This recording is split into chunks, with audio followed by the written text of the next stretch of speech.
कभी आपने ये सोचा है कि जो भी ग्राउंड ब्रेकिंग स्टडी जो भी आप पढ़ते हो साइंस के उसमें, या फिर जो भी आपने सबसे नया पेपर पढ़ा वो एक्चुअली एक रिसर्चर की डेस्क से आपके कंप्यूटर स्क्रीन में कैसे आया? ये प्रोसेस बहुत कॉम्प्लेक्स है, जितना उससे ज़्यादा जितना लोग सोचते हो, जिसमें मल्टीपल गेट कीपर्स होते हैं, स्क्रूटिनी होती है काफ़ी ज़्यादा, और बैक टू बैक रिविजन्स होते हैं सालों के। तो आज हम बात करेंगे कि साइंस एक्चुअली में पब्लिश कैसे की जाती है, पीयर रिव्यू का प्रोसेस क्या होती है जो कि मेन कंट्रोल करता है पूरे सिस्टम को। हम जर्नल्स के बारे में बात करेंगे जो कि रिसर्च के लिए कम्पीट करती है, और सबसे इम्पोर्टेंटली हम बात करेंगे प्रेडिक्टरी जर्नल्स के बारे में।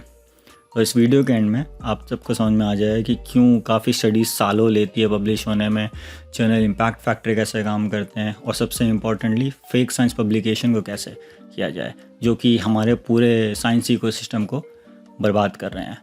शुरू करने से पहले काफ़ी लोग सोच रहे हो कि मैं इतने टाइम तक कहाँ था, तो उससे पहले क्लैरिफाई कर दूँ कि मैं पिछले कुछ हफ्तों से बैक टू बैक कॉन्फ्रेंसेस में था, बैक टू बैक प्रेजेंटेशंस में था, और बहुत घूमना हुआ। उसकी वजह से काफ़ी टायर्ड हो गए, तो कुछ नहीं बना पाया। तो सबसे पहले था मैं न्यू कासल में, देख सकते हो उसकी फ़ोटो। यहाँ पे मैंने अपना काम प्रेजेंट किया। उसके बाद मैं शेफील्ड में ही था एक्चुअली, वहाँ पे मैंने अपना काम प्रेजेंट किया। फिर मैं क्रायोएम रिसर्चर्स के बीच में था, उनके सामने मैंने अपना काम प्रेजेंट किया। ओवरऑल बहुत प्रेजेंटेशन थी, सब बनानी पड़ी। उसका फिर मेरा अपना क्रायोएम का काम था, एक नया मेथड मैं सीख रहा हूँ क्रायो इलेक्ट्रॉन माइक्रोस्कोपी का। जो अपने पुरानी जो मैंने फ़ोटो एक बार डाली थी कम्युनिटी में, वो ट्रांसमिशन इलेक्ट्रॉन माइक्रोस्कोप था। ये क्रायो होते हैं, ये और बड़े होते हैं और कॉम्प्लिकेटेड होते हैं, तो उन सब चीज़ों के लिए थोड़ा टाइम लग गया।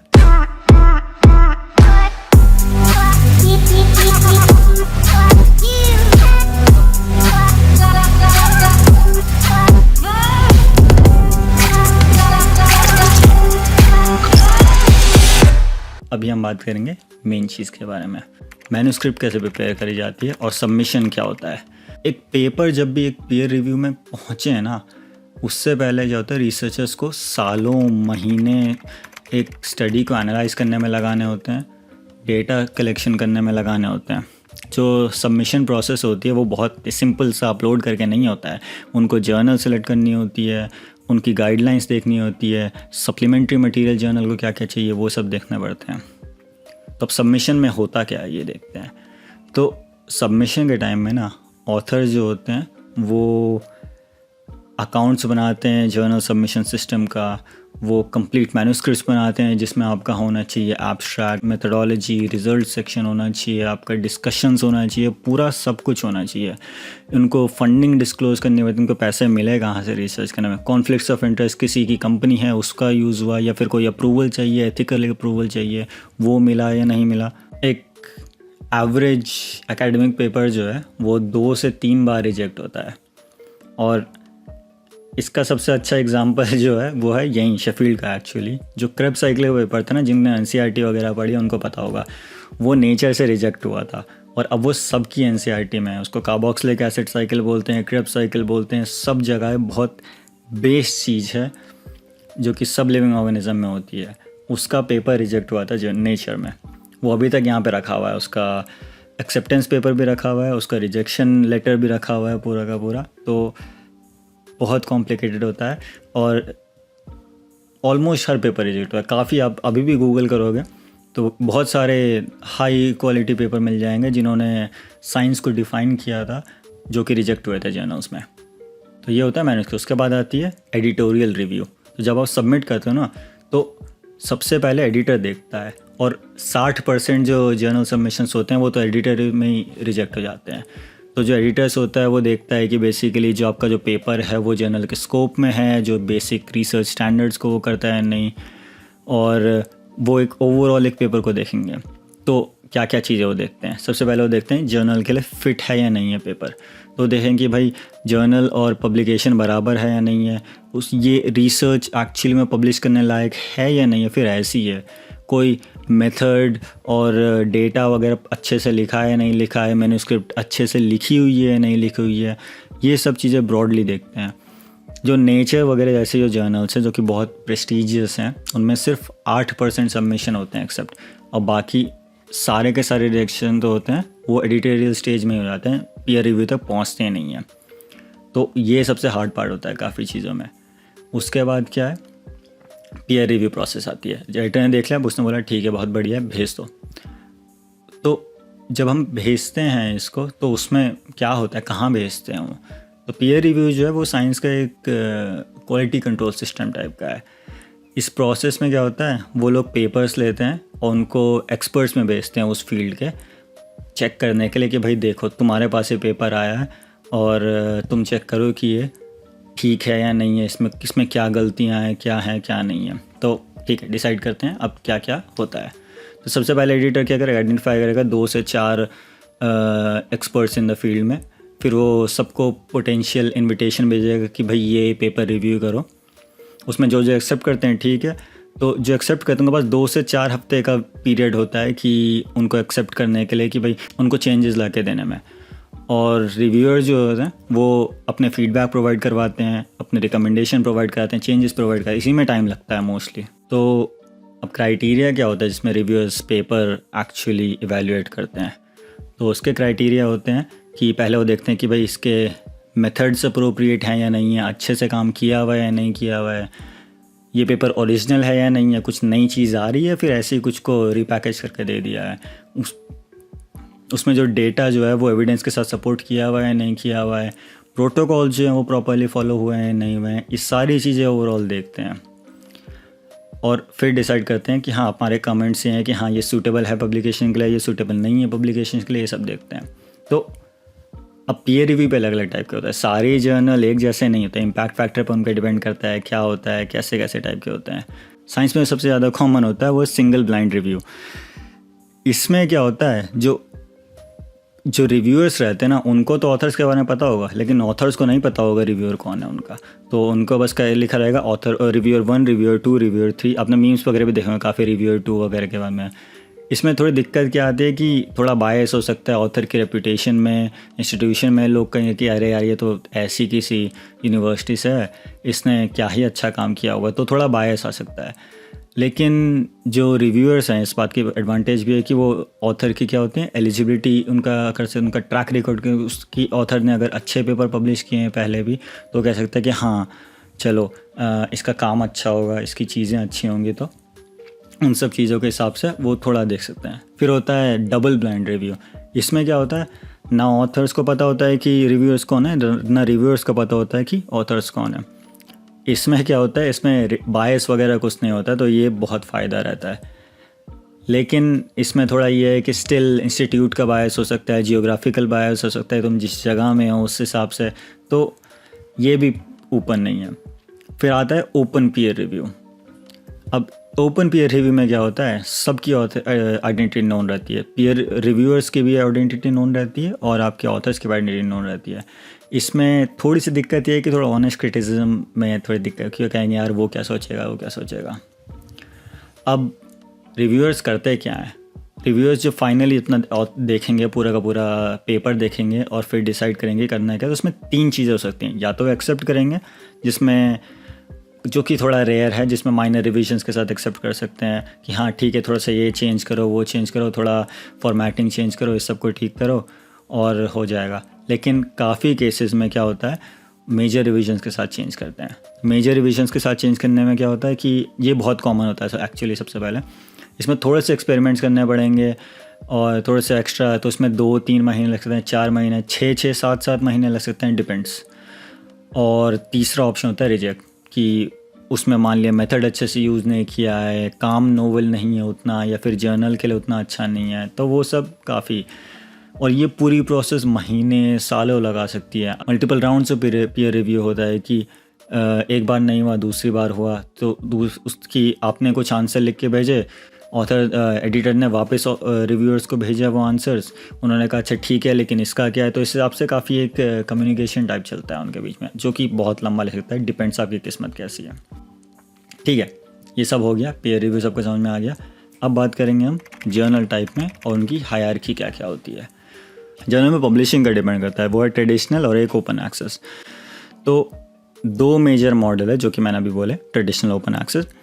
ये फंडामेंटली डिफ़र करते हैं, जिसमें रेवेन्यू जनरेट करने के लिए जर्नल्स के लिए ऑफ कोर्स ऑथर्स को कुछ पैसे नहीं मिलते हैं।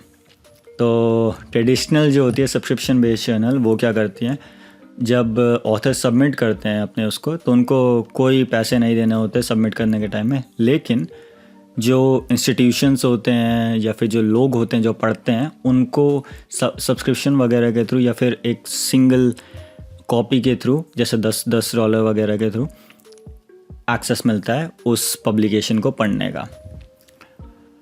अब इसमें क्या होता है, कंटेंट पे वॉल्स के पीछे रहता है, जिससे एक्सेसिबिलिटी काफ़ी लिमिटेड हो जाती है उसकी।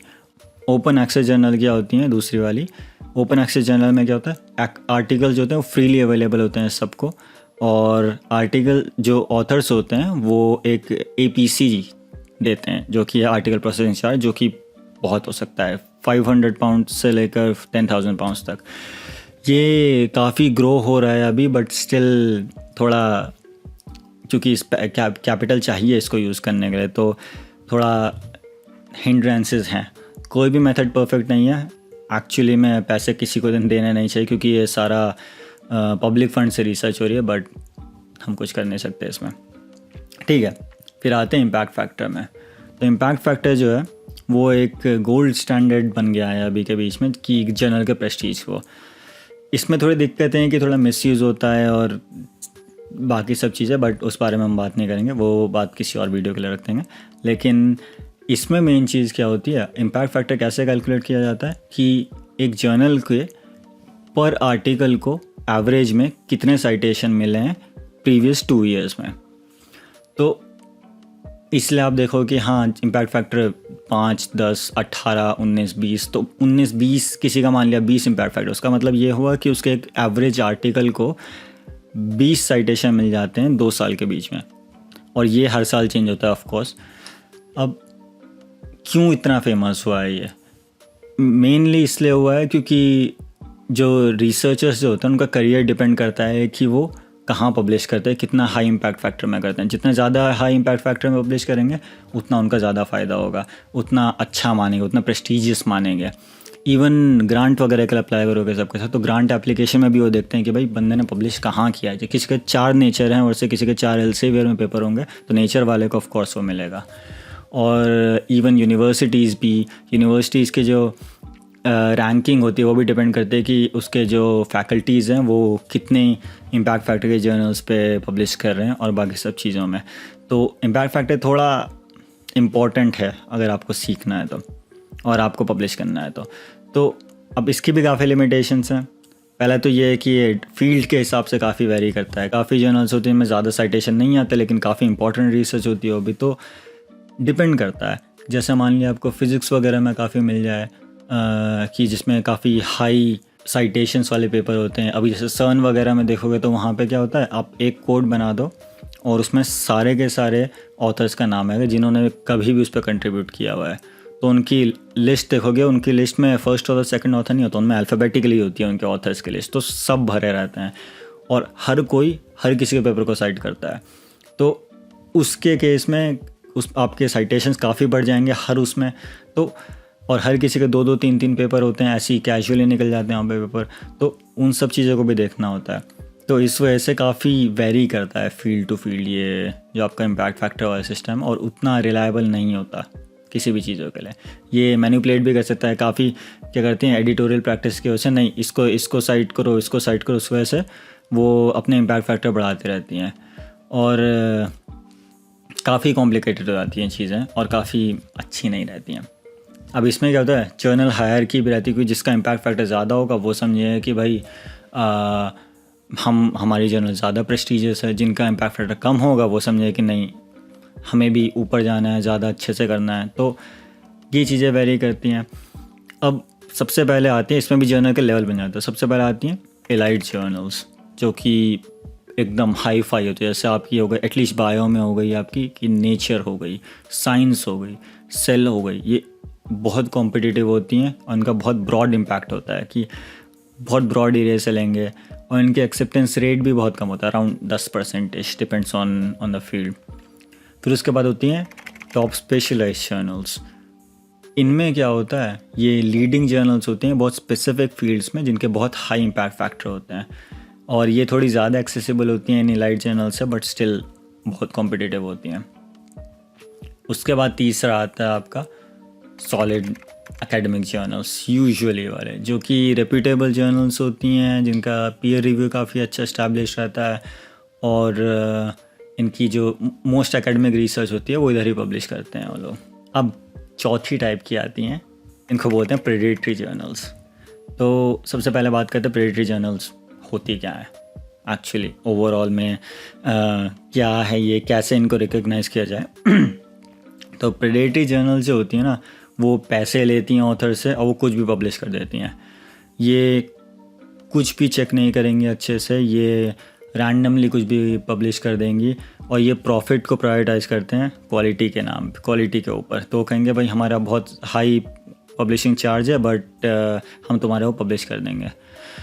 और इस वजह से क्या होता है, काफ़ी दिक्कतें होती है कि आप जिस जर्नल को आप समझ रहे होंगे, जिस पेपर को आप समझ रहे हो कि हाँ ये बहुत लेजिट है क्योंकि पीयर रिव्यू से होके आया है, सब कुछ जो है कुछ नहीं होके आया होगा, वो सीधा पब्लिश किया जाता है, और पैसे दे के किया है या फिर कुछ होके किया है, कहीं कनेक्शन लगा के किया है, कुछ भी हो, बहुत बेकार।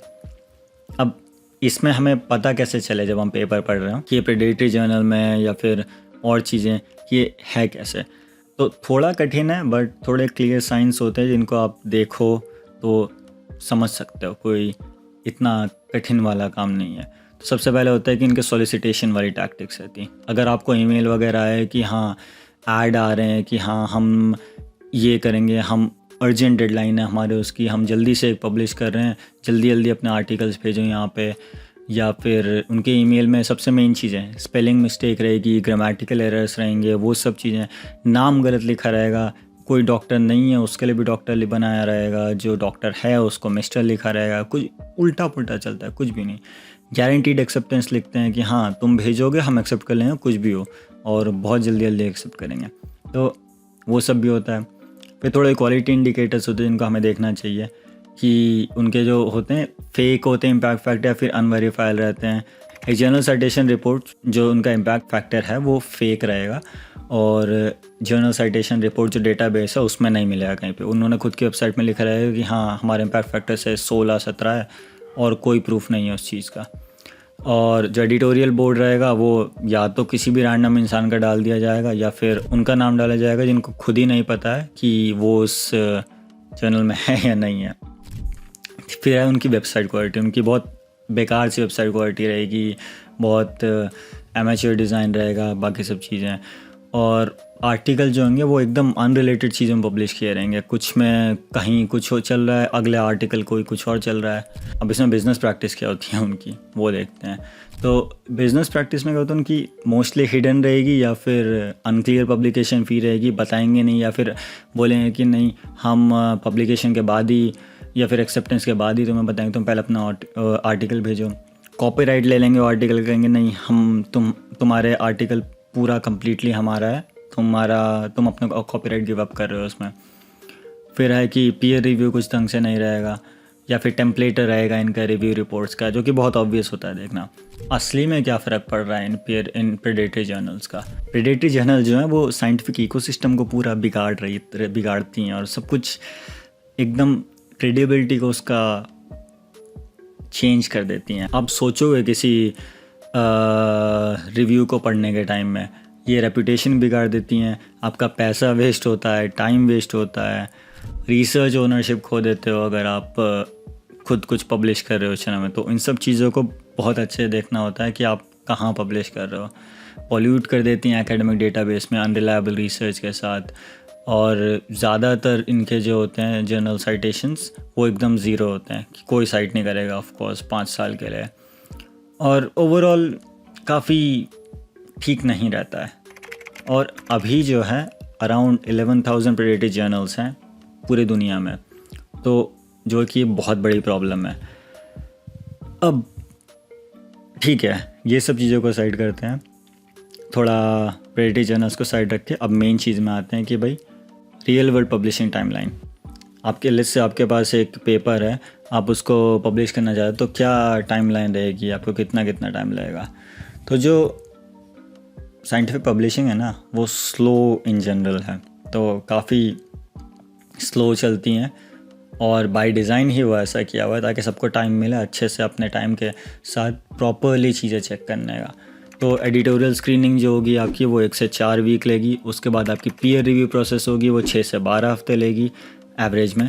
उसके बाद ऑथर रिविजन से होते हैं वो 2 से 8 हफ्ते या फिर उससे ज़्यादा महीने कुछ लगाते हैं। फिर फाइनल एक्सेप्टेंस में 6 महीने, 7 महीने, 8 महीने या फिर कई बार 4 हफ्ते, 5 हफ्ते, depends on field to field, उतने लगा सकते हैं। तो 6 से 11 महीने अप्रॉक्सीमेटली मान के चलना चाहिए कि आपका सबमिशन टू पब्लिशिंग में, क्योंकि रिविजन्स होंगे और बाकी सब चीज़ें होंगे। अब किस स्केल में चीज़ें होती हैं उस बारे में थोड़ा बात करते हैं। तो लगभग 5.14 मिलियन एकेडमिक पेपर्स जो हैं वो हर साल पब्लिश होते हैं। 4736 एकेडमिक जर्नल्स आपकी ग्लोबली पब्लिश करती हैं और आपके साइंटिफिक लिटरेचर जो है वो डबल होता है एवरी 12 से 15 साल के बीच में, जो कि बहुत ज़्यादा है। और लगभग 8% सबमिशन जो होते हैं टॉप जर्नल्स में वही एक्सेप्ट होते हैं। तो अब ये जो एक्सपोनेंशियल ग्रोथ है वो थोड़े चैलेंजेस लाती है कि भाई इतने सारे लिटरेचर है, इतने सबको कहाँ रखेंगे, मैनेज कैसे करना है, इतना सारा डेटा जनरेट उनको रखेंगे कहाँ पे। तो बाद में सोचा जाएगा वो कभी जब हम प्रॉब्लम्स में आएंगे। इस पूरी चीज़ से आपको क्या समझना है कि जो साइंटिफिक पब्लिशिंग है ना वो बहुत कॉम्प्लेक्स, महीनों लंबी प्रोसेस है जो कि बहुत टाइम लेती है, क्योंकि बहुत सारे क्वालिटी चेक्स होते हैं, हर स्टेप में क्वालिटी चेक है। वो चेक करेंगे वो चेक करेंगे कि आपका कहाँ पे कुछ छूटा तो नहीं, क्या नहीं हुआ। और लेकिन फिर अगेन प्रेडेटरी जर्नल्स भी होती हैं जो कि ऐसी पब्लिश कर देते, तो उन सब को भी देख के बोथ रीडर्स को और जो सबमिट करें रिसर्चर्स हैं उनको भी अच्छे से ध्यान रखना पड़ेगा इन सब चीज़ों को। ओपन एक्सेस थोड़ा फ़ायदेमंद है क्योंकि उसमें पैसे ऑथर्स को नहीं सॉरी बट रीडर्स को पैसे नहीं देने पड़ेंगे और इंस्टीट्यूशन को पैसे नहीं देने पड़ेंगे, बट स्टिल थोड़ा सा काम चाहिए। और तो ओवरऑल आई होप आपको कुछ सीखने को मिला होगा इससे। और किसी को कुछ सवाल है कैसे कैसे क्या होता है तो कमेंट करके पूछना। बाकी अगली वाले मिलते हैं, बाय बाय।